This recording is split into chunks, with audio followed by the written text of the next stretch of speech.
ബലിപ്പെരുന്നാൾ അവധി ദിനങ്ങളിൽ ദുബായിൽ പൊതുഗതാഗത സംവിധാനം ഉപയോഗിച്ചത് 75 ലക്ഷത്തിലേറെ യാത്രക്കാർ. കഴിഞ്ഞ വർഷത്തേക്കാൾ 14% വർധനവാണ് രേഖപ്പെടുത്തിയത്.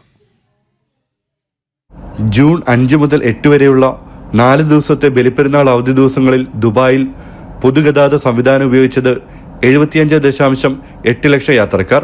ഇക്കാലയളവിൽ ദുബായ് മെട്രോയുടെ റെഡ് ഗ്രീൻ ലൈനുകളിലായി 27 ലക്ഷത്തിലേറെ യാത്രക്കാർ സഞ്ചരിച്ചതായി റോഡ്സ് ആൻഡ് ട്രാൻസ്പോർട്ട് അതോറിറ്റി വ്യക്തമാക്കി.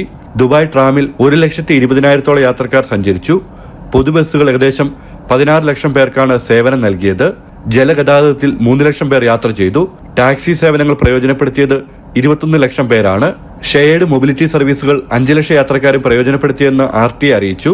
അതേസമയം ഈദ് അവധിക്കാലത്ത് 4,39,000-ലേറെ യാത്രക്കാർ അജ്മാനിൽ പൊതുഗതാഗത സംവിധാനം ഉപയോഗിച്ചതായി ട്രാൻസ്പോർട്ട് അതോറിറ്റി അറിയിച്ചു. കഴിഞ്ഞ വർഷത്തേക്കാൾ 34% വർധനയാണ് രേഖപ്പെടുത്തിയത്.